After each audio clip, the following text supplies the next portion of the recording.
Call to order the council meeting for June 7th, 2022 here at City Hall, 7 p.m. Would the clerk please lead us in the flag salute? Your Honor, can I roll first? Would the clerk please, would everyone please sit back down and would the clerk call roll first? Thank you. Mayor Pro Tem Jonathan Rosen. Councilmember Brendan Elwood. Councilmember Alan Gotthelf. Here. Councilmember Mark Jocelyn. Present. Councilmember Heather Cullen. Here. Councilmember Ross Loudenbeck. Here. Councilmember Mary Miller. Here. All are present, Your Honor. Thank you very much, and thank you for the reminder. Yes. May I move on? Pledge, please. Allegiance to the flag, United States of America, to the republic for which it stands, one nation, under God, indivisible, liberty and justice for all. Thank you for that. As we're getting started tonight, we have a couple of procedural things that we were expecting to do. So the first thing would be we have a consent agenda item, but I understand that there's going to be a motion to amend the consent agenda. We want to do a motion to get the agenda on the table and then that removal.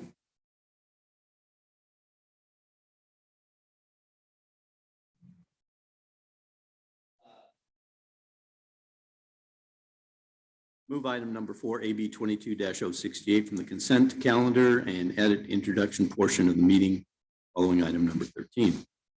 Very much. Do I have a second? Motion and a second. All in favor? Aye. Any opposed? That motion carries. I understand we have a second proposed change for tonight's agenda. Ms. Cullen. I move to postpone item number 13, AB 22-077, the June 21st council agenda. Do I have a second? Second. And in favor? Aye. Any opposed? And that motion carries. Okay, so revised agenda moved item number 4 from the consent agenda to the end of the agenda, I'll say for now, and removed item number 13, AB 22-077, postponement until the June 21st meeting. Okay. Those changes, any other changes to tonight's agenda? Hearing none, I'll accept a motion to approve the consent agenda. So moved. Second. Second. Motion and a second. All in favor? Aye. Any opposed? And that motion carries. Hey, thank you, council. At this time, we will move on to citizen comments. If you are here in the audience tonight or joining us online, we invite your comments. At this time, we're asking for items not on the agenda. And if you were planning to make a comment about an item that we've just removed from the agenda, that would now qualify as well. So if you're here in the audience, I ask you to step to the podium.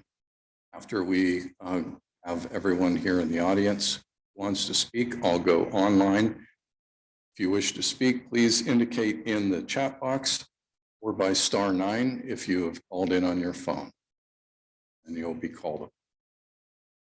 Is there anyone here in the audience that would just step forward? You start with your name and address for the record, and then you have up to 3 minutes. I am Gayla Hawes. My address is 485 Southeast 9th Street, North Bend, Washington.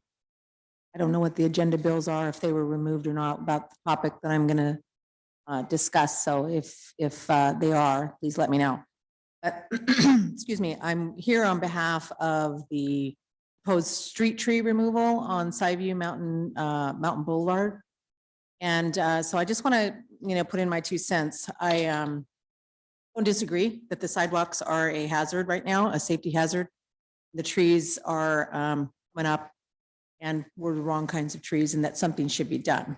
However, I think that just removing the trees without a plan is not the best idea. I think North Bend can do better than that, especially considering we are Tree City USA and recently received our 11th recognition for good stewardship of trees in North Bend.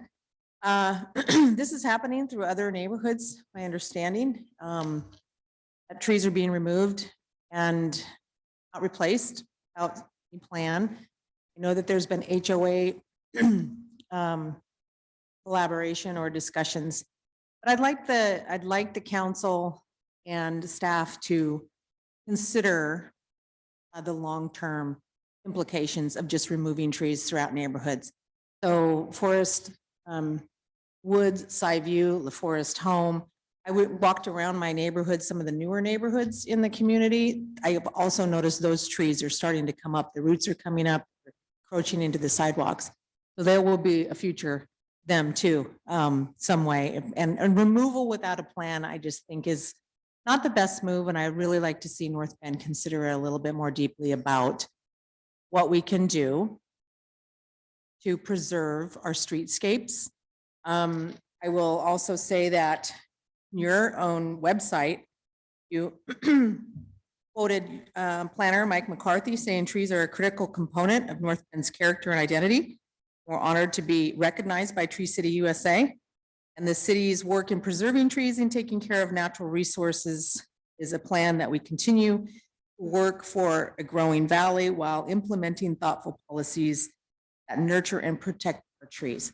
Again, I don't think the HOA wants to take over anything. We don't want to discourage repairs of sidewalks, consideration for the right kinds of trees in the streetscape.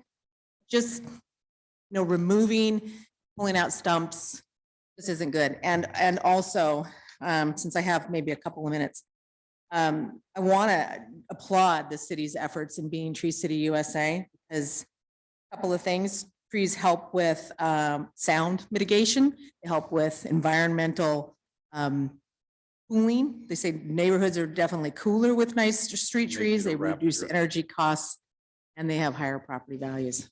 That was my 3-minute. Thank you. Anyway, thank you for your consideration. Anyone else here in chambers that wishes to speak? Seeing none, we'll move to online. Bree, Yes, we have Mike Thomas. you can unmute, start name and address for the record, and up to 3 minutes. Sure. Thank you, Council. This is Michael Thomas at 1231 La Forest Drive. Can you hear me correctly? Yes. Okay, thank you.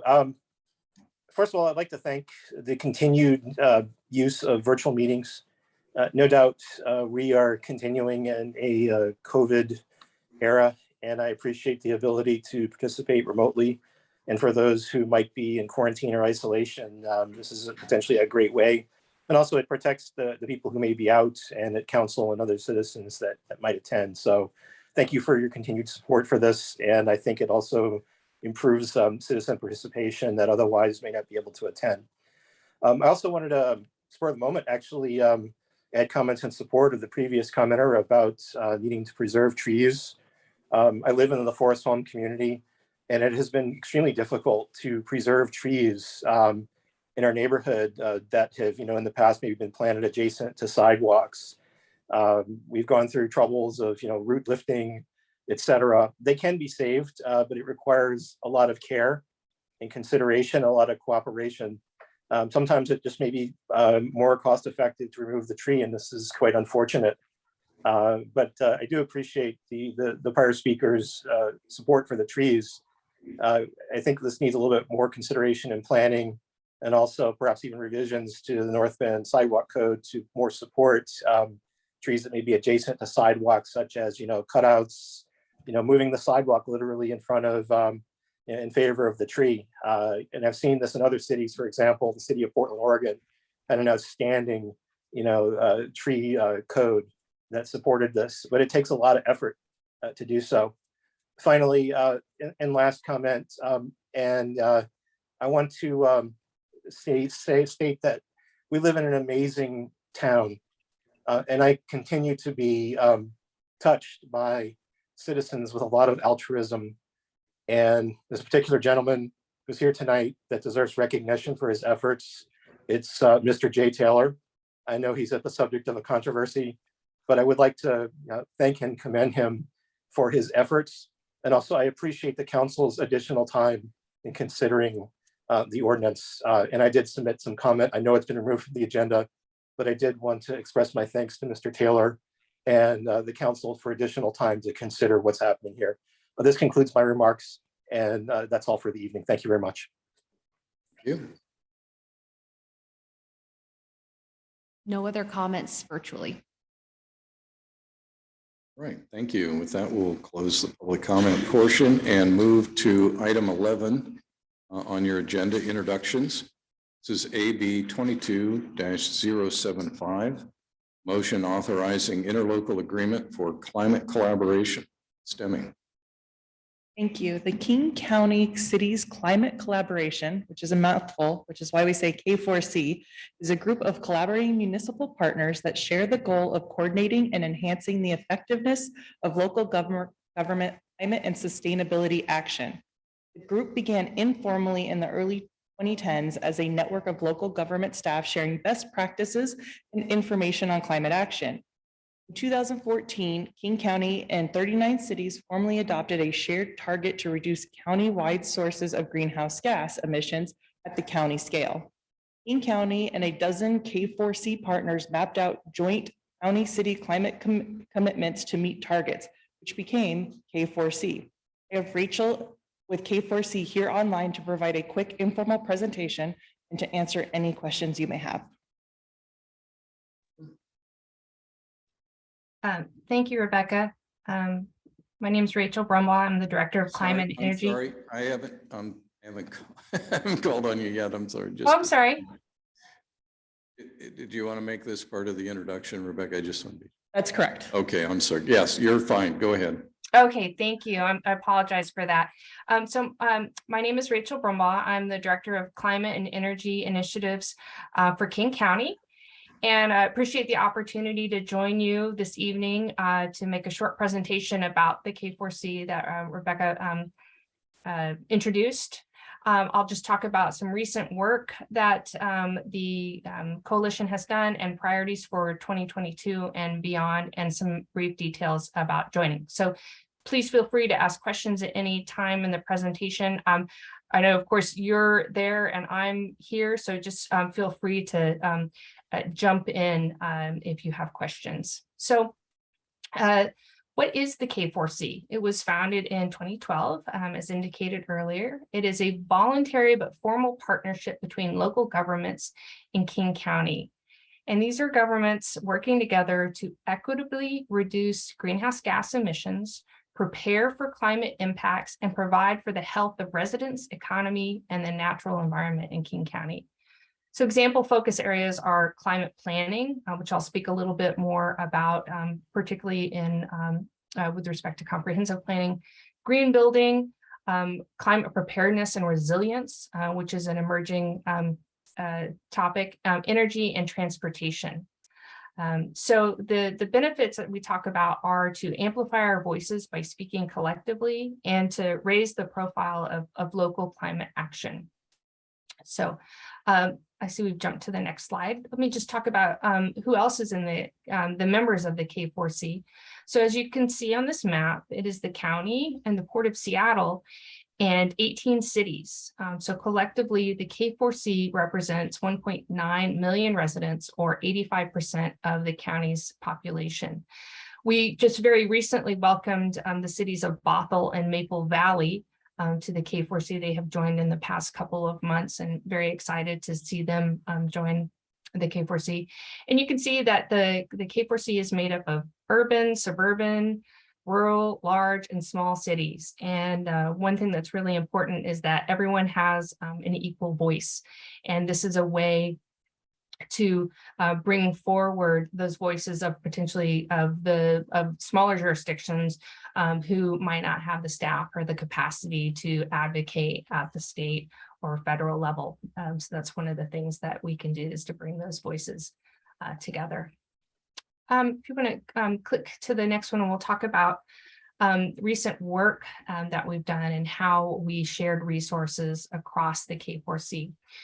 So recently we did strengthen countywide greenhouse gas emission targets through the countywide planning policies. So those new targets now are very similar in the short term with a 50% reduction by 2030. But accelerates to a 95% reduction in carbon emissions versus a 2007 baseline by 2050 and a net zero goal. These align with the recently passed state goals. So in support of that, we are working on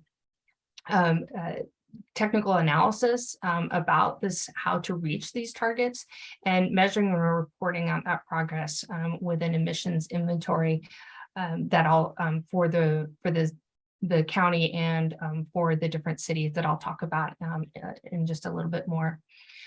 We also have really focused on the development of tools and resources. I work for the county, of course, and I'm fortunate enough that the county is large enough to support several full-time staff that work on climate and environmental issues. But definitely understand that not all jurisdictions have that capacity. So we really work to make sure that the K4C serves as, somewhat of an additional staff capacity so that it's efficient and staff in each jurisdiction don't have to reinvent the wheel. And also just to make sure that we are speaking with one voice to have a bigger impact. So some of the items that we have worked on in the past couple years, a climate action toolkit. And that is that was funded both by the K4C and King County. And that is it's exactly what it sounds like. It's a climate action toolkit. How do you take what you have and with respect to inventories, how do you get feedback from your constituents? How do you look at creating an actionable plan that you can go forward and follow? So that's available on the county website. I could send a link to that for anyone, any city actually to use. It's geared towards King County, but any city in the state of Washington could use because it refers to, the regulatory environment that they were in. Emissions inventories is something that we have historically provided and will have an update at the end of this year, or excuse me, at the end of the summer coming up soon. And I will speak just a little bit more about that, but I want to jump to the comprehensive planning guidance. King County and several other jurisdictions are seeking to incorporate components of House Bill 1099, which did not pass, into our comprehensive planning, into our comprehensive planning, and that includes a bunch of climate elements.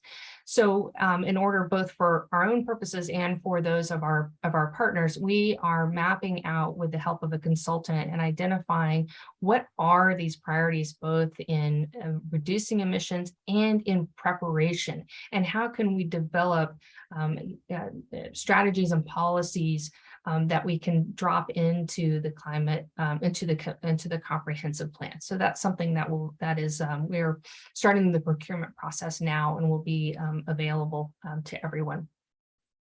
And then, other things that we work on are advocacy. So we do a lot of engagement at the state legislative sessions, speaking up for policies that align with our joint commitments to reduce emissions and to prepare for impacts.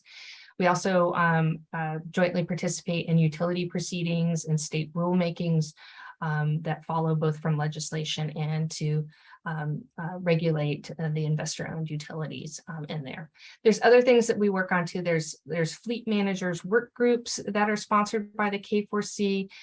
There are other trainings on codes and permitting. There's a lot of work on regional code collaboration so that cities can have strong building codes for new construction that incorporate policies that align with our decarbonization goals, and also for EVs to help spur adoption of EVs and accelerate the deployment of EV charging infrastructure.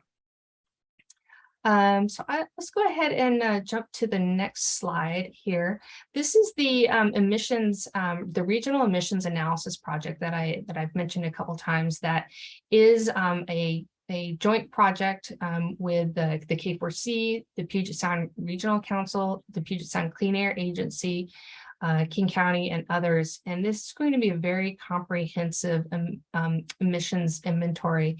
It is both going to have what we call just our regular emissions, but it's also going to have consumption-based emissions, which shows the more fuller impact of the goods and services that we buy.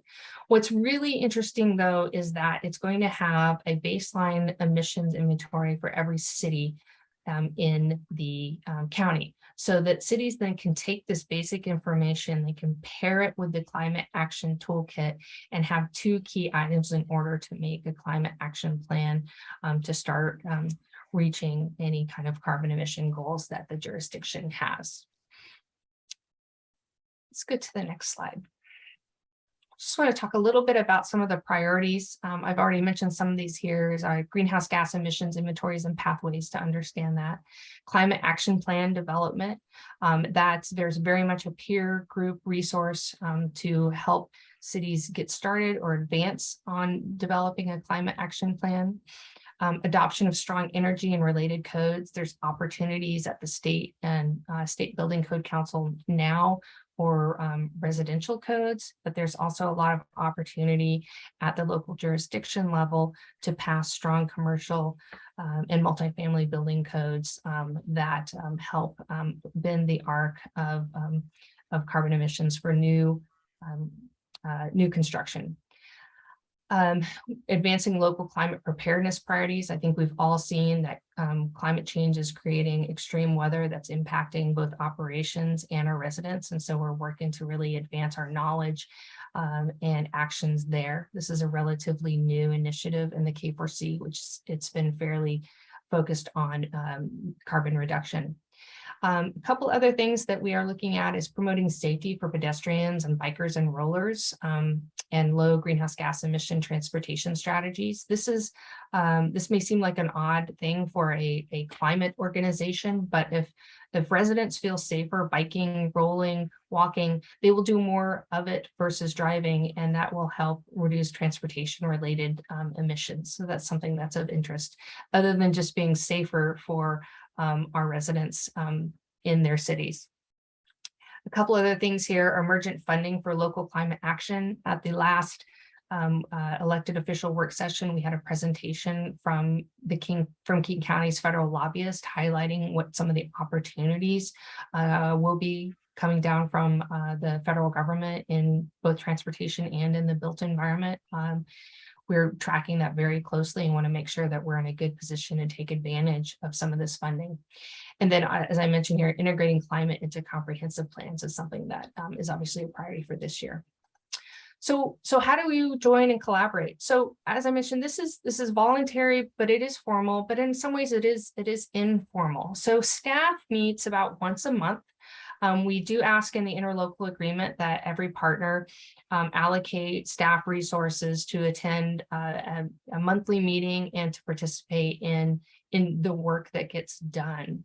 There are, as you can see there in the second column, there are some ad hoc staff events or task forces that come up. And again, that is driven by a city representative's capacity and interest to move forward.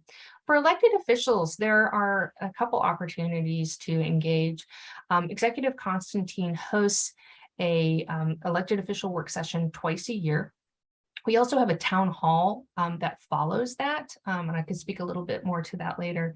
Those have been large group meetings. They have been virtual. Obviously, for the past 2 years, we're hoping to re-engage in an in-person setting in the fall. It's usually April and October is about the timing that we have them. In those, again, it's a great opportunity for elected to elected conversations.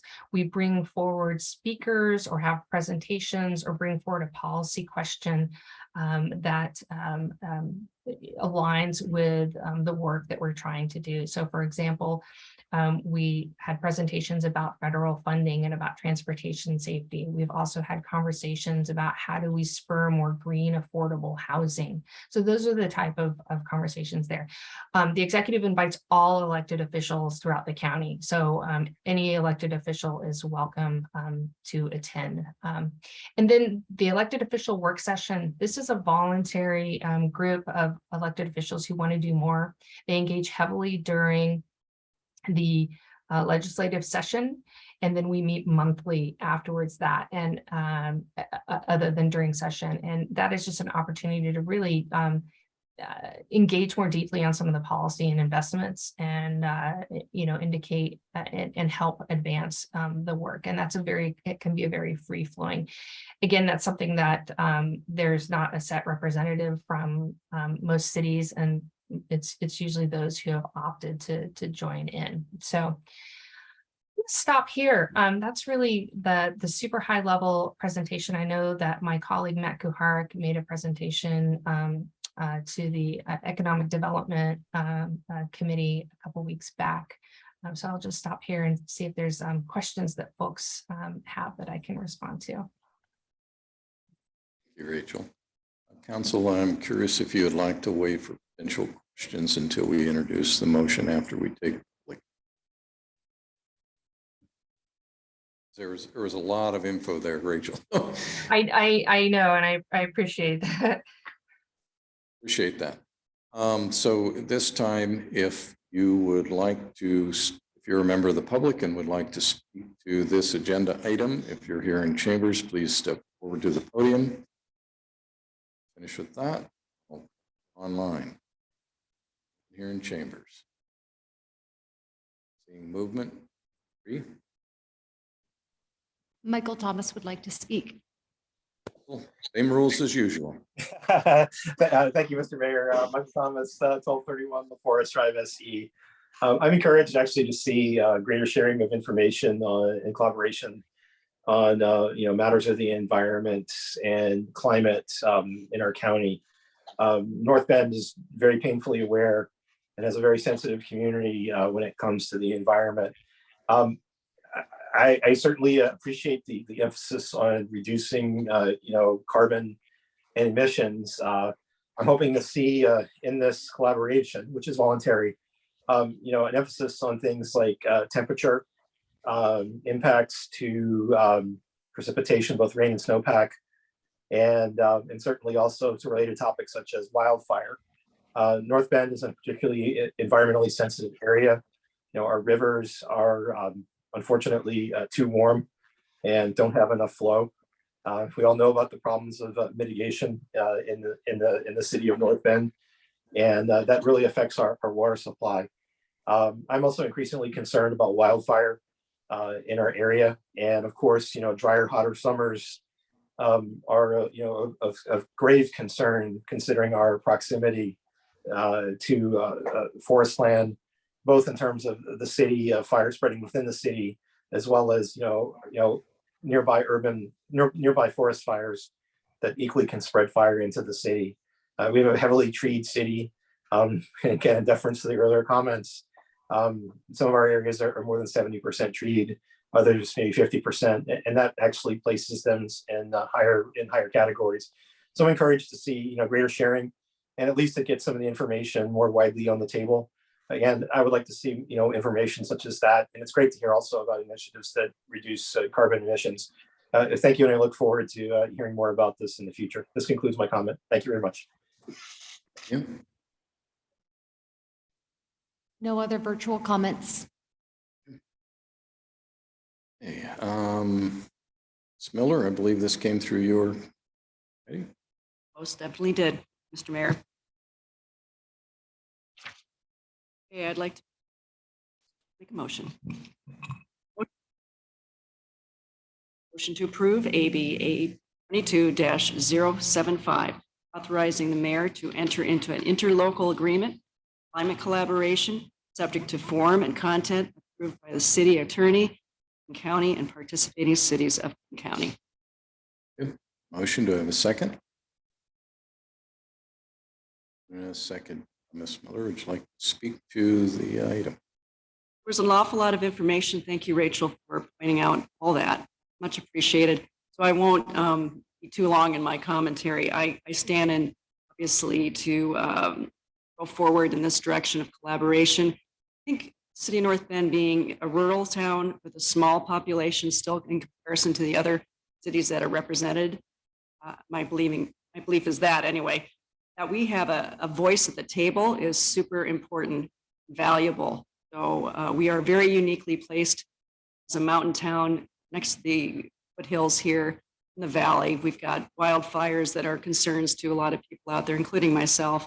So having that accessibility and the information flow be very important to all of us to share is something that I find exciting. So I wish all my council members to feel the same and join me.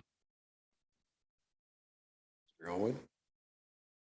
Not too much to add other than the keywords here, collaboration and partnerships. And the more we work together across our different communities, the better things will be. And these are all good steps forward. I know it's largely symbolic, this particular arrangement, but symbolism is a good thing. So I think it's something that I do support. I supported it when it came through the CED as well. I hope my colleagues also support. Thank you. Open it up to council for questions to staff or consultant and or comments. Mr. Rosen. The K4C website talks about encouraging members to sign on to the joint climate action commitments. And in there's a lot of useful and helpful ideas. Some of them don't apply as well to rural cities like North Bend as they do to more urban areas like Seattle. So I'll just ask Mayor, on that particular commitment, will you be consulting with before we go sign on to something like if you do at all? Thank you for that question. The short answer is yes. I did review that document as well, and I felt that while there's a lot of good things in there as currently written, didn't feel that I could sign on, and I wouldn't do so without coming to council first. So should something change, I'd bring that forward for your consideration. Thank you, Your Honor. I appreciate that. Mr. Mayor, Yes. at any time, can we step away from this agreement too? This is a membership, right? For 1 year. I think we'll direct that to staff. Ms. Deming, would you like to explain how we would step away? So the agreement is a 1-year term and it will automatically renew each year unless we terminate it.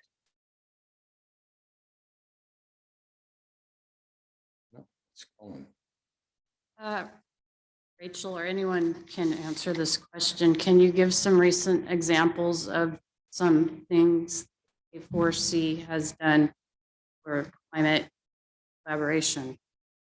And do cities need to be together all the time? And sometimes each individual city do things that make sense to them.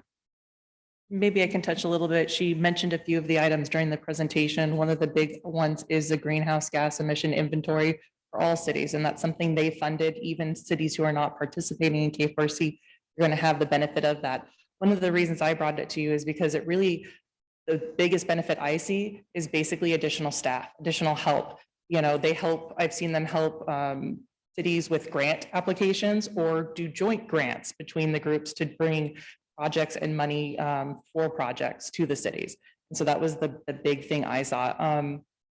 As was mentioned, legislation, you know, sometimes we're for or opposed to legislation. They help. Sometimes I'm so busy trying to draft all the different for or against. They help draft letters too in support or against for me to bring forward.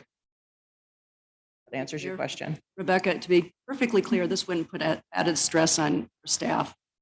It would not put added stress. It would help.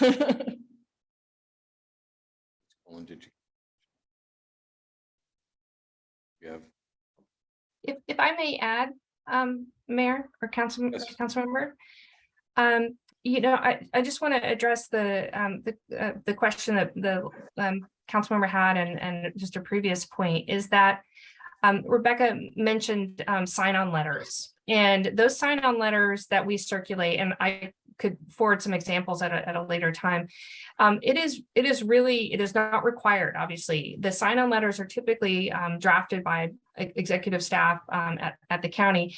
And if the content and the direction of the letter is consistent with each individual city's goals or philosophy, you may sign on. It is not required. If there's something in the letter that does not agree, or that's not a position that the city wants to take, it's not required. It is all completely voluntary. We want to provide those options. And I just want to, that goes back to a provision in the primary guidance for the joint action commitments, is that each city is expected to act where it has the most impact and influence. And so that really takes into account that every city is different with a different profile, and certainly understand that North Bend is unique and on the smaller side compared to Seattle. So would not expect North Bend, for example, to develop and require its residents to participate in a robust transit system or something like that.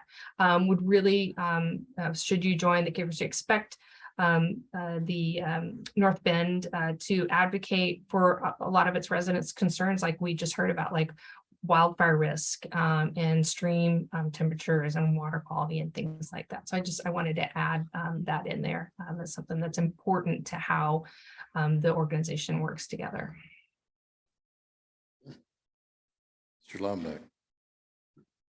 Mr. Woods, in this cooperation agreement, there be an opportunity for a community like North Bend, which has some unique characteristics, such as possibly the ability to host a tree bank, carbon sequestration in our area, in some of our open spaces, which aren't suitable for development, but could be used to aid in this effort. Is that the sort of thing that we might be able to bring to the table in this sort of arrangement? I think so. I'll admit, carbon credit banking for forests is not my actual line of expertise, but I'd be happy to connect the right folks to our team at the county that's working on that. And so we can do that inside or outside of the K4C, whichever works. But I think those are the type of ideas that as a more forested jurisdiction, we encourage to bring forward, because we're going to need all hands on deck. We're going to need all sorts of variety of solutions and ideas in order to reach our goals.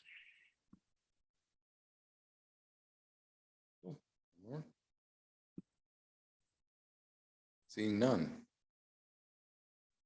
Thank you for your presentation tonight, Rachel. Appreciate that. Thank you for the opportunity. Motion before you is to approve AB 22-075, authorizing the mayor to enter into an interlocal agreement for climate collaboration, subject to form and content approved by the city attorney, with King County and participating cities of King County. In favor? Aye. Any opposed? Motion carries. It is unanimous. Thank you for that. Item on your agenda is item number 12, AB 22-076, the motion authorizing a contract with Place and Main Advisors for an economic development action plan. Mr. Knoll, I see you moving into position. Is that good? We're good. Thank you, Mr. Mayor.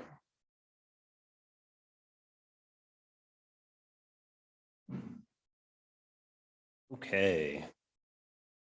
So in late 2020, City Council directed staff and the Economic Development Commission to develop an economic development work plan. In response, the Economic Development Commission, or the EDC, developed a vision and goals for economic development consistent with the city's comprehensive plan and branding guidelines. The EDC also completed a SWOT analysis, strengths, weaknesses, opportunities, threats, outlining many of the primary issues and opportunities relevant to economic development in North Bend And these have been presented to council by former EDC member and now Planning Commissioner Corrine Wilson. Staff and EDC are now prepared to pursue specific and actionable strategies that will help achieve North Bend's economic development goals. To this end, staff have led a rigorous search for a consultant to assist the city in developing an economic development action plan. Through this process, Place and Main Advisors emerged as the preferred consultant to develop this action plan because of their focus on implementation and seasoned experience working with small cities across the country. And there are 4 key components of this action plan. It will include, first, an update of key data included within the 2018 economic profile to better understand trends and impacts associated with the pandemic and community growth over the past several years. Second, engagement of key stakeholders, council, staff, and implementation partners via focus groups, work sessions, and one-on-one interviews. Third, it will pursue actionable strategies that align with North Bend's branding guidelines, comprehensive plan, and the city's unique assets and constraints to help recover from the pandemic and achieve the city's economic development goals. And fourth, it will involve an implementation plan that prioritizes strategies, identifies leads, estimates resource needs, develops metrics for measuring progress, and provides a timeline for implementation. Final product will provide specific and actionable strategies for staff to pursue, as well as guidance for council decisions that will impact the economic health and well-being of the city. It will serve as the required economic development element of the comprehensive plan and align with other elements of the comprehensive plan. Funding for the action plan is available using in-hand funding from the American Rescue Plan Act, or ARPA. Consultant services for the action plan are anticipated to begin in June and be complete prior to the end of this year. That introduction. We'll move to public comment and before I ask for a motion. So if you are a member of the public, wishes to speak on this item, please indicate in the chat box or by *9. At this point in the evening, no one is left in chambers, so we'll go straight to online. No virtual comments. Thank you very much. 10 more seconds.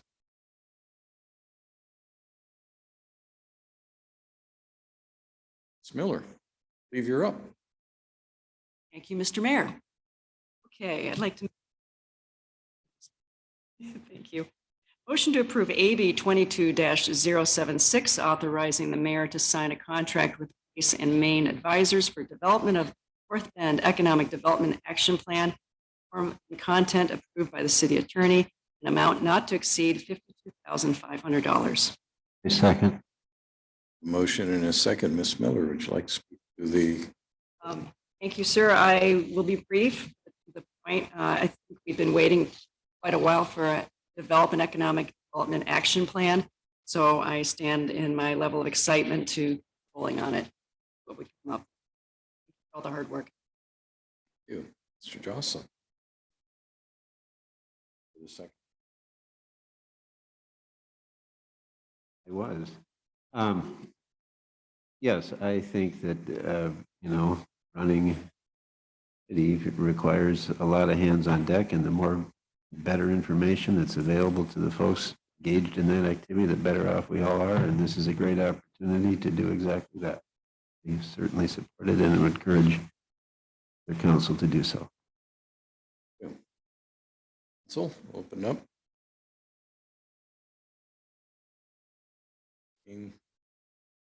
Anyone else?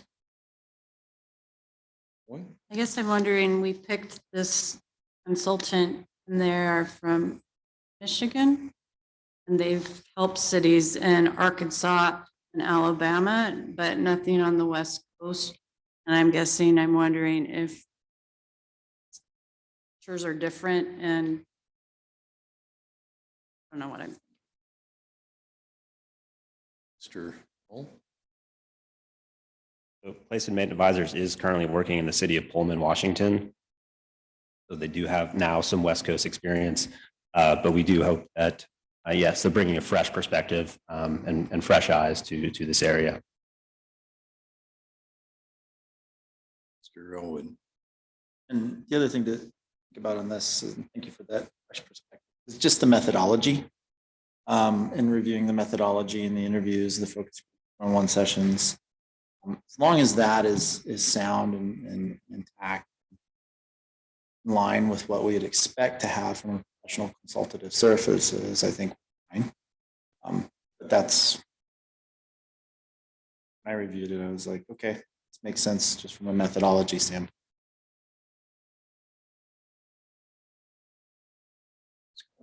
Floor's still yours. Anything else? A quiet group tonight. The fun was right up front. Motion to approve AB 22-076, authorizing the mayor to sign a contract with Place and Main Advisors for development of the North Bend Economic Development Action Plan, a form and content approved by the city attorney, an amount not to exceed $52,500. All in favor? Aye. Any opposed? Motion carries. It is unanimous. Thank you for that. This time, we're going to move to the item that had been on the consent agenda, item number 4.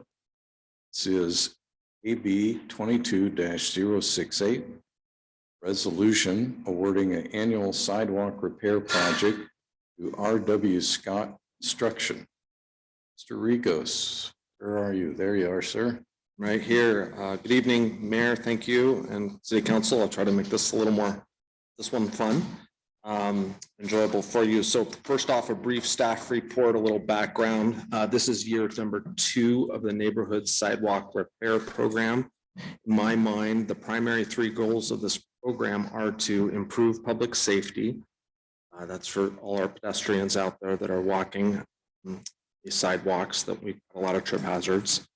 Number 2 is to stop the worsening damage to costly infrastructure, sidewalks, curb, gutter, street asphalt. And third primary goal is to improve the quality of life for our residents, especially the pedestrians that use these sidewalks. Other goals could be is to maintain people's home values. Things being equal, we'd like to have not broken sidewalks along our frontages, and also to reduce liability to the city adjacent homeowners. Let's backtrack a little bit to year 1. Year 1 was a successful start to the sidewalk repair program. The focus was Forester Woods neighborhood of about 300 homes. Prior to the project happening in year 1 of the program, there was some concern from Forester Woods residents about street trees being removed as part of the sidewalk work. The only street trees being removed are the ones that have been damaging infrastructure. After the project occurred in the fall last year, we received positive comments from Forester Woods community, such as, wow, my view of Mount Si is so much better now. Or we heard, wow, the sidewalks are nice and safe for my kids and grandma. And this one kind of surprised me as, wow, there's much less leaves to pick up. So in year 1 program, there was no street tree replacement as part of that work. So back to year 2, which is now year 2, the plan is to repair sidewalks in Forester Woods community, New Sivey community, and downtown. Recent advertisement of the project and bids includes street tree removal, but not tree replacement to be consistent with one. We met with the Transportation Public Works Committee on May 26th, and there was a recommendation to move forward with the project. And staff recommend moving forward with this contract, R.W. Scott, to improve public safety, stop worsening the damage to public infrastructure, improve quality of life for our residents. 4th, also additionally, the low bid company provided a bid less than the budget and engineer's estimate, so there's money left over. 5th, this low bid company has worked in City of North in the past, has done a good job on prior infrastructure projects. I've been told if you have a good contractor on board, don't let them go. So that concludes my staff. Council, before we introduce the motion, again, I'm going to turn to comment, and we'll come back to motion and discussion. If you are a member of the public, again, I'm looking online. Since there's no one left here, it's chambers of member of the public. *9 if you're on your phone, or indicate in the chat box. We will call upon you.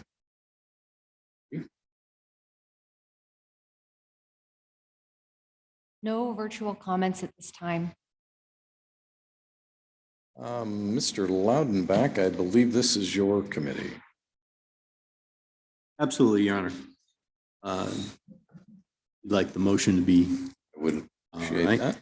Motion to approve AB 22-068, a resolution accepting bids and awarding construction contract for an annual sidewalk repair project, to RW Scott Construction Company. I have a motion. Do I have a second? Second. By Ms. Colon. Thank you. Mr. Loudenback. I think Mark delineated it well in his introduction. I understand there are some concerns with this in the new Sideview neighborhood specifically. And the previous testimony during citizen comments indicated that there was some reluctance to remove trees. And nobody wants to remove trees. I think it's one of those things you have to look at what the alternatives are removing the trees and the number of trees to be removed to enhance public safety. Perhaps Mr. Rigos could answer this. How many trees in New Sideview are scheduled under the current plan to be removed? Approximately 15 trees. 15 trees. And the project is something that is, in my view, important to enhance public safety. Nobody wants to sacrifice trees. Replanting trees where they would be removed would entail, there is no replanting scheduled, right? Or just to be removed. Just to be removed, except for downtown. We will be replacing street trees downtown with root barriers. Also, I should add slower growing trees. So forth, only grow a few inches per year, 6 inches per year, and don't very large like some of the sunset maple species that we have that are just large. So the impact really is downtown is essential. We'd like to move forward with that. There are portions of this piece of legislation that aren't controversial. There have been trees removed from Forester Woods, as you said, and there may be more. And we're really trying to balance what's it going to cost to save the trees as opposed to what's it going to cost to improve public safety. We try and do both. Balance, don't take trees unnecessarily. That's correct, right? That's correct. We had a plan. We went through and we studied this before we posted. Is that correct? We're not just cutting trees without a plan. Okay. So there are a few problem trees and it's unfortunate that they may need to be removed. On the other hand, you may want to study further and try and determine if they absolutely have to be removed. But I would rather not see the remainder of the program be stalled if it's just the section of New Sideview that's in question. And we have a contract with a good contractor, as you said. There are repairs that need to be made. And I'm looking forward to a robust discussion from my cohorts because we've had some previous discussions and I'm anxious to hear their thoughts. So let's do it. Ms. Colon, I believe you were the second. If you wanted to add anything. Sure. So although I don't want to take out trees on your tree-lined street, I remember living in Sideview in 1998. And those trees were not that size and the neighborhood was gorgeous. The neighborhood will always be beautiful. It would be really hard to mess it up. And so although I'm sorry if we have to take out the trees, you'll be safer. It's the pragmatic thing to do. It will save the street 10, 15, 20 years down the line if you trees. And I just feel like your neighborhood will still be beautiful, just be a little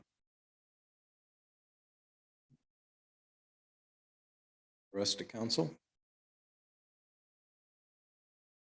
Miller? Thank you, Mr. Mayor. I know the deep concerns from the Skyview residents there. The entrance coming into Skyview is New Skyview is very showy, and especially in the fall time, those leaves really pick up. It's a very splashy, photographical, beautiful look. There's one section that I think we're taking out, and Mark, you can correct me, I think about 6 trees in one area along the street. Is there a way we could? That's my house. Of course. By disclosure, yours, yes. Thank you for that. Just to throw a thought out there, is there any notion that we could put at some point planters or something like that in that area? A little bit more creative, so it's not a complete space. Yeah, you bet. There's, I mean, they can be flowers, shrubs, and there's dwarf trees too. You can buy at Home Depot, their nursery and so forth that don't damage sidewalks or curbs, et cetera. So there's lots of options here. Good to know. Thank you for that. Only don't buy them from Home Depot, buy them locally. Sorry Out about of that. order, sir. You're right. Mr. Rosen? Thank you. You're right. Concern obviously is taking the trees out once they're gone. And I do think it's an absolutely beautiful view driving down that road in the fall. I'd hate to lose that. I think we also in Skyview had a change in the HOA, and I think we find a great partner in the current HOA that would like to work with the city to find some solutions and have some conversations, hopefully before the trees are removed, see if there's other things that can be done to preserve some of those trees. Everyone understands the trip hazard exists and it needs to be rectified. There may be some options, and we're hoping there are, to keep some of the trees. I also understand that, for instance, the sidewalks in Skyview are wider than the current standards. So maybe there's an opportunity to reduce the side of the sidewalk, increasing the size of center strips, either allowing us to replant, not the current plant, or to even preserve some of the existing trees. What I'd like to see is just a conversation with the HOA. And I think if we can just remove Skyview portion, this agenda item, have some conversations. As I said, I do believe there's going to be a good partnership. And anything we can do to preserve that look and the feel. And I would ask that money that is in this contract set aside, redirect somewhere else. Ultimately, we all understand we have sidewalks. I don't want, by pulling it out tonight, money to vanish. I just want to delay until we come up with maybe a different, slightly different plan of working with the homeowners.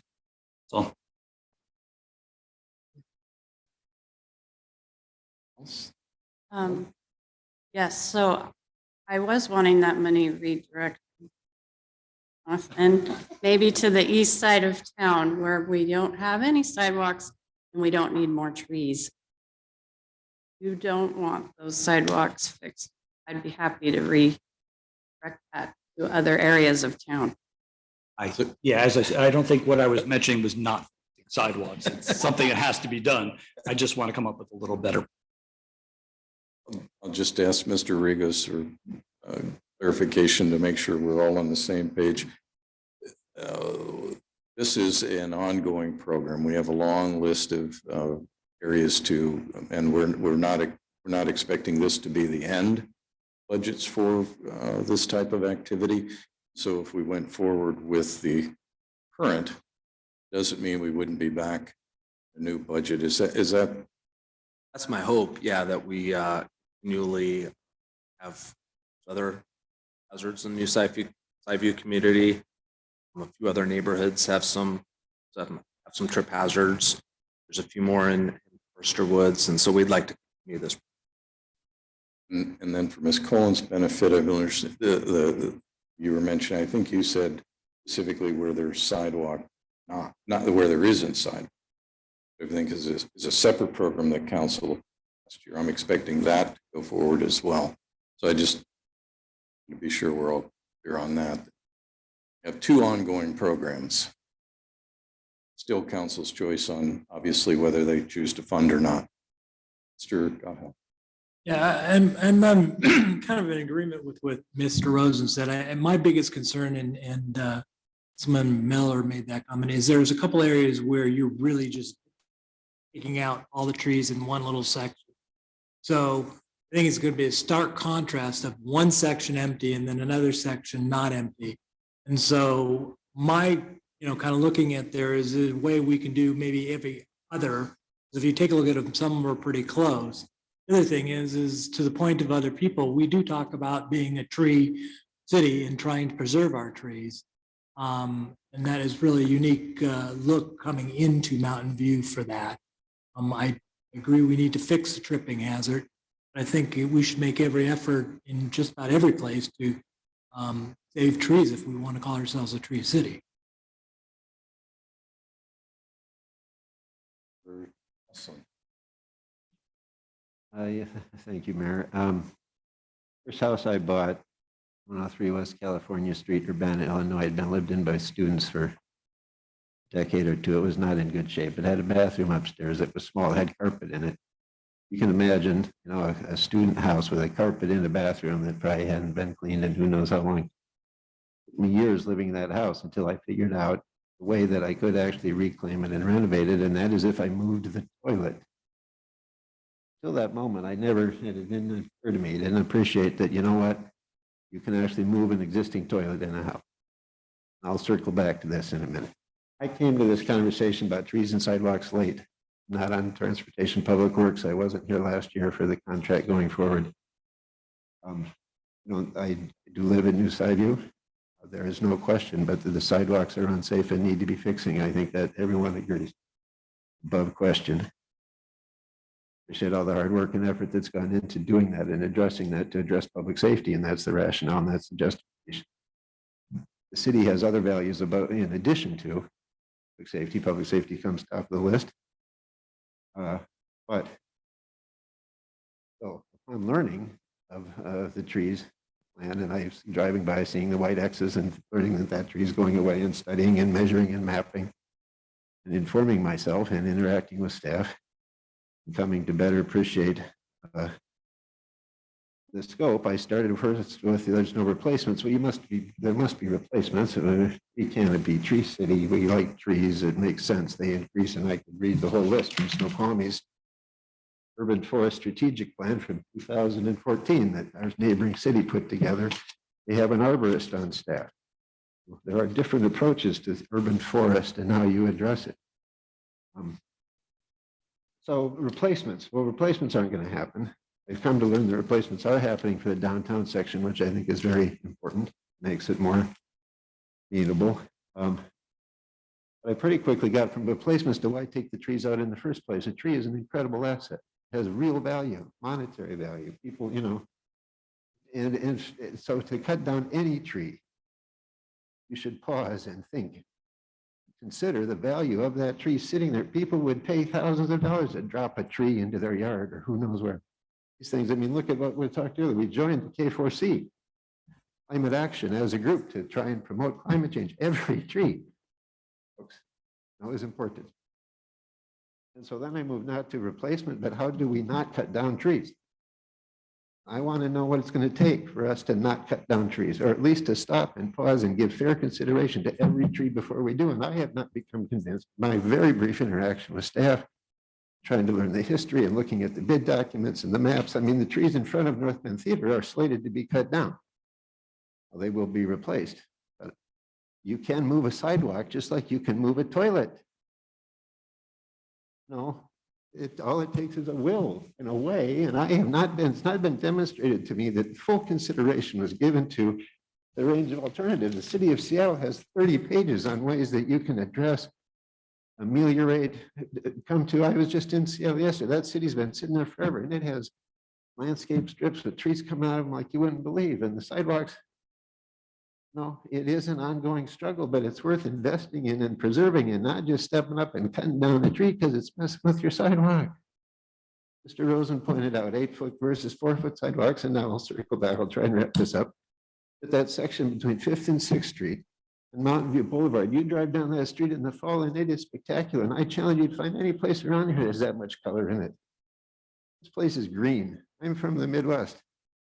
It's not colorful. That way is green. Not color, it probably in the roadies, I'm sorry. There's lots of color. It's just, it comes, it's anyway, need to go down that path. You get it. The trees have value. I want alternatives considered. That stretch between 4th and 5th, there are 6 trees and 5 of them are going to get taken out. There's 9 sidewalk panels that are going to get replaced out of 15. Well, if you're going to cut down the tree, grind the 5 stumps to the ground, remove the sidewalk, put in the forms and re-pour the concrete, just don't do the first 2. Leave the trees there, rip out the sidewalk, put down the forms and pour a new sidewalk that's either skinny or has cutouts or it's moved into the neighbor's yard. Look what we're doing to put in roundabouts. We're taking people's yards and corners of their homes, all for the name of what we think is the best path and the best vision forward for this city. And I think this city is better with more trees, not fewer trees, bigger trees, not smaller trees. So I will do what I can to slow this down and pause and get more information and make sure that before anybody who's paid with city funds puts a chainsaw to a tree without making sure there isn't some other alternative that could be pursued, or at least what the trade-offs and the costs are, because that hasn't been presented to me. What I see is, we did this last year, we're doing it this year. Replace the sidewalk, the first thing you do is you cut down the tree because it's harming the sidewalk. Flip those. Look at the tree and you say, how can we move the sidewalk to preserve this lovely tree? That's my pitch thing. Well, I think you're the only one who hasn't spoken this. Do you want to take a shot? Well, you're on the spot now. You can certainly pass, but I want to look to you before I circle back to any other comments, knowing your colleagues. Thank you, Your Honor. I'm processing. Thank you. Okay. Back to any other council member who wishes to speak. Back to Mr. Loudenback. 1 more. We ready to vote? Maybe you could clarify what's just happened. I'm hearing a mixed review of the motion on the table. So is there an amendment coming or is it just a? That's why I'm being very cautious and not moving very quickly here. Well, I'd move to amend main motion to approve annual sidewalk repair project with direction to staff to negotiate a change order contract to remove the Sideview neighborhood from this year's sidewalk repair project and add new scope, the sidewalk repair priorities list at a cost not to exceed the current amount. That way we continue to make progress in the areas where we have agreement and we're moving forward, and we can take the time to study Sideview issue and see if it's feasible financially to make accommodations by relocating sidewalks and or whatever solutions may be available after engineering and Public Works have an opportunity to explore the situation in more depth. We keep moving forward, and we would. Thank you. Before I ask for a second, I just want to make clear because you did kind of just go on there. Yes, I heard sorry. a motion that kind of ended. You want an actual, you want me to? Well, can we just restate the motion? Okay. Move to amend the main motion to approve the annual sidewalk repair project to direct the staff to negotiate a change order to the contract to remove Sideview neighborhood from this year's sidewalk repair project and add new scope from the sidewalk repairs priorities list at a cost not to exceed the contract amount. Thank you. I have an amendment to the main motion. I have a second. Second. I have a second. Mr. Loudenberg, you're pretty eloquent on that. I assume you're good with what your previous statement. Okay. He's taking a picture of it, so it must be good. Ms. Golan, did you want to add anything on the? I mean, if Sideview is not ready to have their sidewalks fixed and dealing with their tree, I think it makes sense to forward that project money to Forester Woods and other neighborhoods that are sidewalks. Just to my left, Ms. Miller, anything to add? Mr. Rosen? Just, yeah, Mr. Regos, I think you'll be heading this. With the HOA, I think, said they're gonna be glad to partner with you if you need any contribution. Mr. Just a small clarification. I think there was a fair amount of public input that I received in the form of letters, and every one of those letters that I recall was polite, courteous, acknowledged the fact that sidewalks needed to be fixed. No one is saying we want to delay fixing sidewalk. Not a single voice in this room or that I have heard in the public is suggesting path forward is to delay sidewalk. Question is how to preserve urban forest and trees and canopy, and if in fact we're moving forward with, best interests of the city and the best fulfillment of the city's stated mission and statement that we can fulfill as elected officials. That's what we're in search. My question for Mr. Regos, this delaying this, I mean, what put this studies from 2 years ago in motion was public health and safety. People were falling down. People were complaining about it because it is a hazard. And I'm not bringing my question up here to counter anything that my colleagues have said, because I had support with urban forest. Is there any risk, or what's the status of urgency to fix these sidewalks? Because it was a big deal, and that's why we were addressing it a couple years ago. And so I just want to make sure that, yes, we're hitting pause for the right reasons, but we're not sacrificing something that, should sidewalks start being fixed with the trees there? I know that seems like an idiot question, but I'm just asking you what is the. No, it's a great question, Brendan. I'm continually prioritizing in my own mind what's a priority for the city, right? So public safety, I put as number one for the city. It's the number one goal. As chief would agree, it's keeping our residents safe. So I'm also a logical guy as well. So I'm thinking, okay, the scope, I don't want to see mature trees removed, but that is unfortunately in my mind the possible collateral damage fixing these sides. Okay, so I think of Main Street trees that need to be removed. It's gotten too big for their environment, and I myself, while I look outside, in a typical acre will have 700 trees grow in an acre. Right? Quarter section, which is 160, will have 100,000 trees. And a full section, which is 1 square mile, will have 100,000 trees. 5 miles east, 5 miles southwest, 10 square miles, you have 40 million trees are growing around us. That's just 5 miles in directions. I say, okay, I really don't want to see these trees be removed. I'm a wetland biologist. Many of you know that. I'm a degree in biology. I love trees. One of the reasons I live here on the west side of the Cascades is because I love trees. But public safety trumps in my mind, and that was the math going in my own mind of, is this the best solution for the city is to move forward? And that's what we did in year one. It's tough to remove trees. I mean, they're beautiful there. The difference is great. It was been voiced by several of you, all actually. That was And I think the extension of that will happen. I'm confident in is, what do we do in the meantime? Preserve public health and safety, as if we're delaying fixing the sidewalks for whatever reason, they're still a public hazard, and we still have that risk and liability, the city. And I don't think we should walk away from that fully. So maybe there's something that staff and you guys can think through that, but I just don't want to lose sight of the significance of that, which is why we're here in the first place. There's a couple temporary, I'll call them Band-Aid solutions that we could do in the short term within a couple of weeks, and that would be putting asphalt ramps between the sidewalk panels. It doesn't look very good, but it solves the safety hazard temporarily.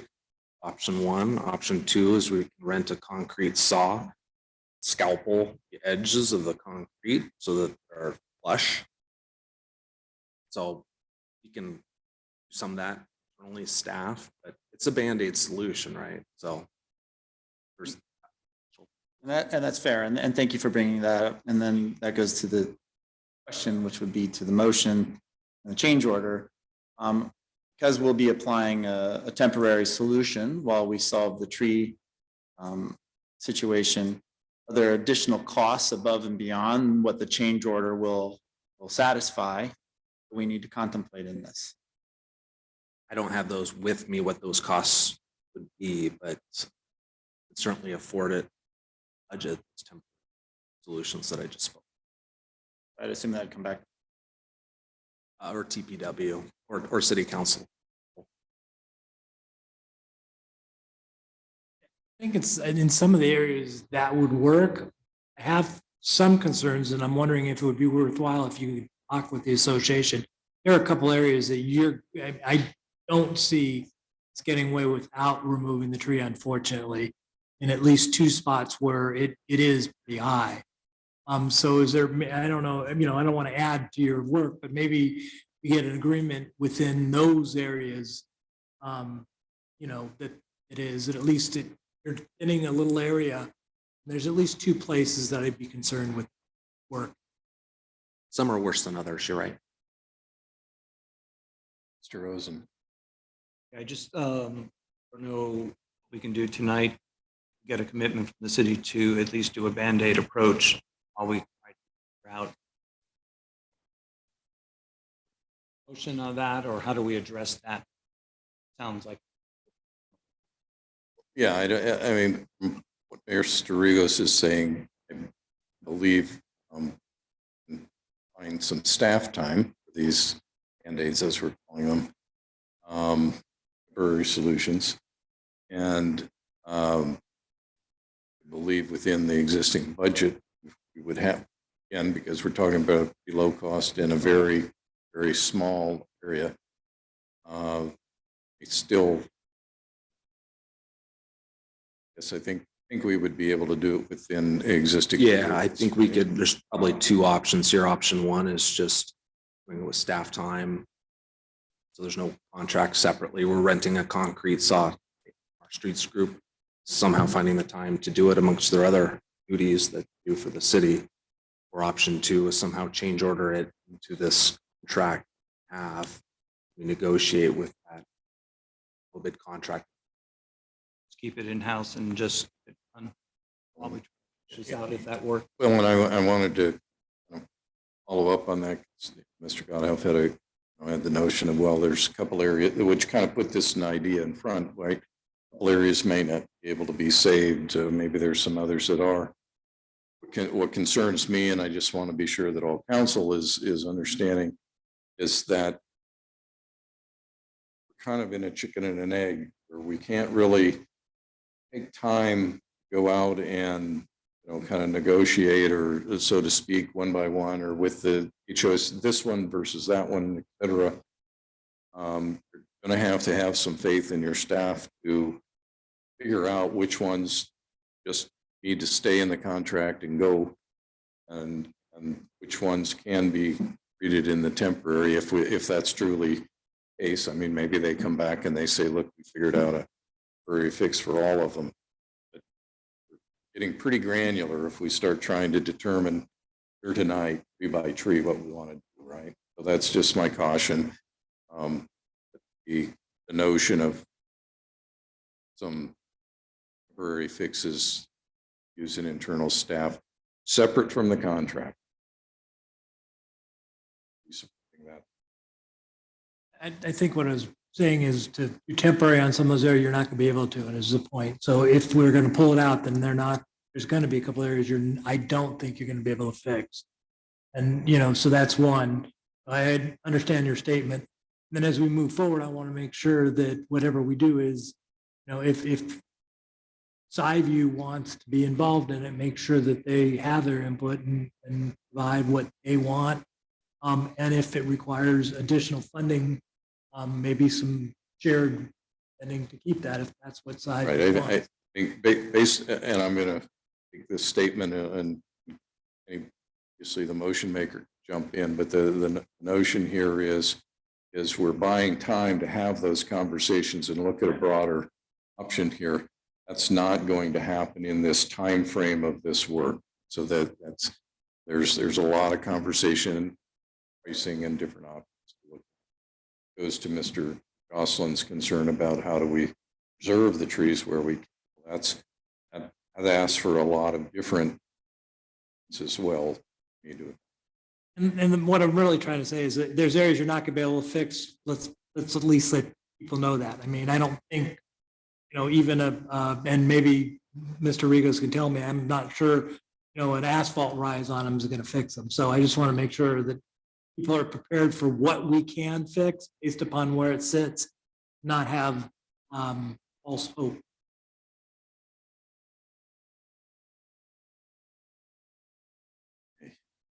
Exhausted discussion there. What we have here, council, and just as a reminder, we have an amendment to the main motion. We need to take that up first. Then we'll move back to the main motion. So we're not hearing any more. Absolutely, Mr. Elwood.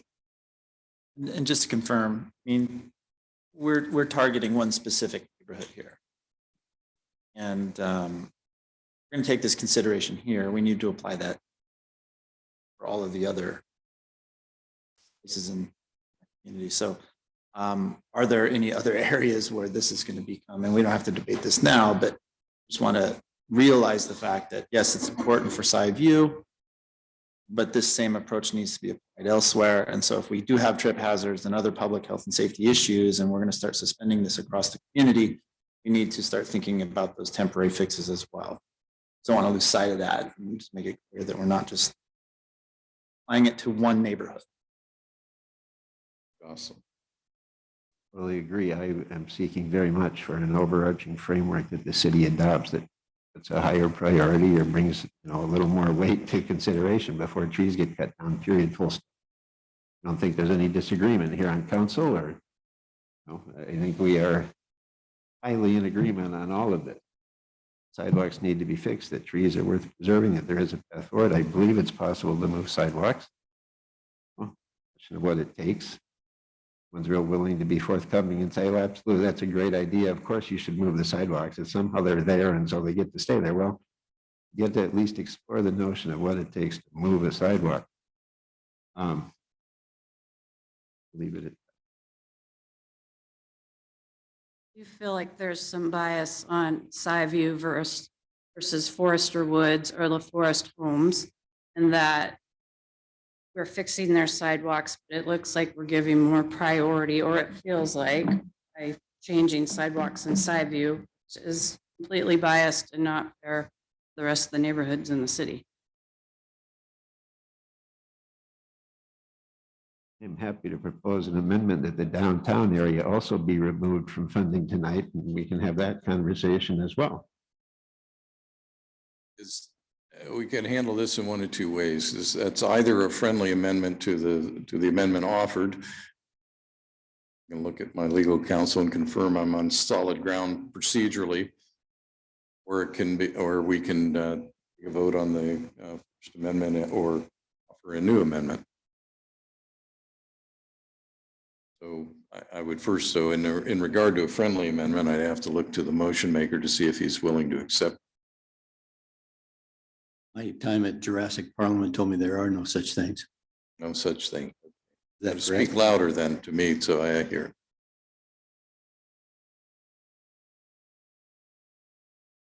I'm not actually making an amendment.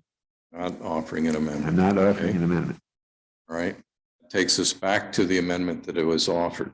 I see, whoa, Mr. Rosensan going up. My understanding was last year there was a conversation with the HOA at Forester Woods and they were comfortable with this solution. If that has changed, and I believe that we certainly should be afforded the same opportunities as Sideview, but unless you've heard otherwise. No, that's correct. I mean, there was some concern from various residents about the city removing street trees and Forester Woods. Ultimately, the board felt if Trumps were willing to lose 10% of the street trees or percent or whatever that was. So we moved forward, and then we got all this positive feedback afterwards. Good to hear, but That was the As long as Forester we Woods. had that outreach with the HOA there and they're on board, then seem to.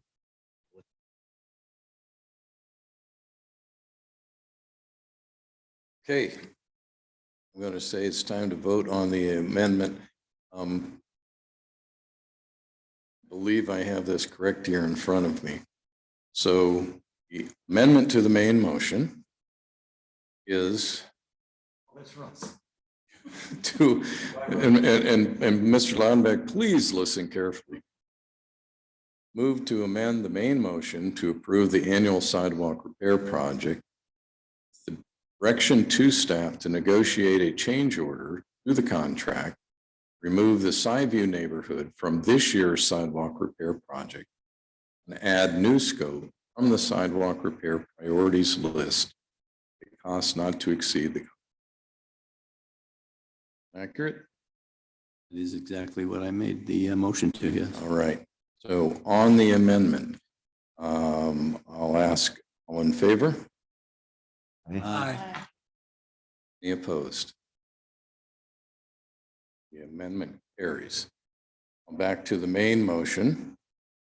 Motion is, get back to it now, hold on. Can make that for you if you like. Yeah, I've already got it, so here we go. The motion is to approve AB 22-068, resolution accepting bids and awarding construction contract for the annual sidewalk repair project to R.W. Scott Construction Company as amended. All in favor? Aye. Aye. Any opposed? Aye.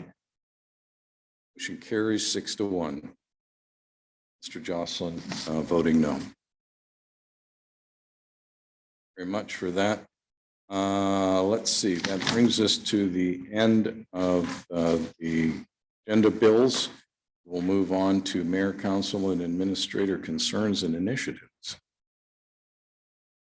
Let's look to my right today. We'll go Mr. Godhealth. Nothing here tonight, Your Honor. It's Colin. Nothing tonight. You, Mr. Elwood. Nice weather. Watch out for those sidewalks. Number one. Number two, Valley Center Stage's production of The Tempest is alive and well in partnership with the Grange. So come check out the play if you like some live theater, and support two nonprofits at one time. So thank you. Running through. This is the second to last weekend in June.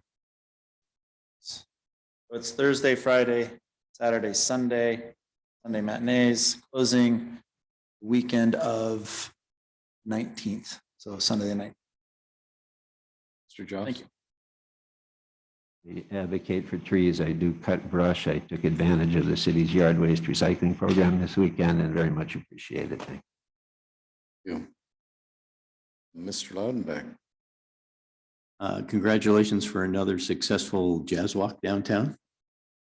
I wish the weather was a little more cooperative, but for all the effort and all the artists and patrons, thank you very much for downtown. And Miss Bree, thank you once again for helping make that happen. No, you made it happen. You helped make it happen. That's it, Your Honor. Miss Miller. Mr. Mayor, congratulations to all our 2022 graduates out there. It's a big weekend ahead. So lots of young people, lots of excited parents, I'm sure. And the parade that was through town and through Snoqualmie was a super big success. So to everybody who participated and made that happen again, this is the third year in a row, right? Correct. Anyway, that's all I wanted to say. And also our projects on the road out there, please be careful as you're driving around town. There's lots of ways to be distracted, and please be very careful going through these slow zones. Thank you. You, Mr. Rosen. Enjoying the one day of spring. I understand tomorrow we're right back to our rain and 60 degrees. So great. Just heart goes out to certain members in the community who have had some horrible tragedies this past week. I won't go into names, and so knew who they are. Obviously, they're dealing with tragedy. All of us here really sympathize and it's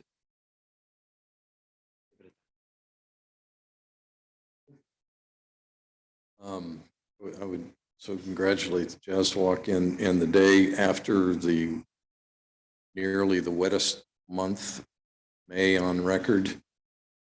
We're in June and they're telling us we're going to maybe set another record there.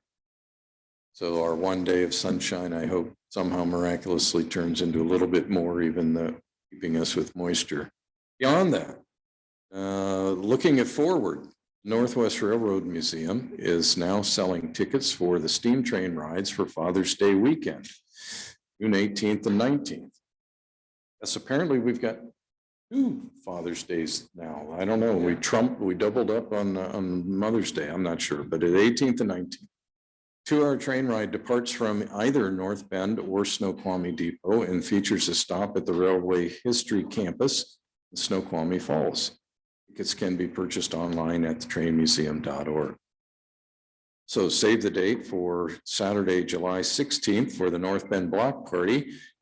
Truly an event by Miss Bree Kevrin. This free event will be held downtown from noon to 11 p.m. and features music, performances, kids zone, food, and locally sourced beer and wine garden. Big deal, first one back for a while. I'm expecting downtown to be very crowded. Speaking of food and beverages, the North Bend Farmers Market opens this Thursday from 4 to 8 p.m. at Skyview Park. Market will open each Thursday through September 8th. Features a variety of locally grown food and specialty items. In addition to that, along with the market is the live concert series will also be held in tandem and with the farmers market going on from 6 to 7:30 each of those nights. With that, I will again say thanks to those in the public online or who were here with us in chambers for being with us tonight. Thank you to all the staff and council for everything.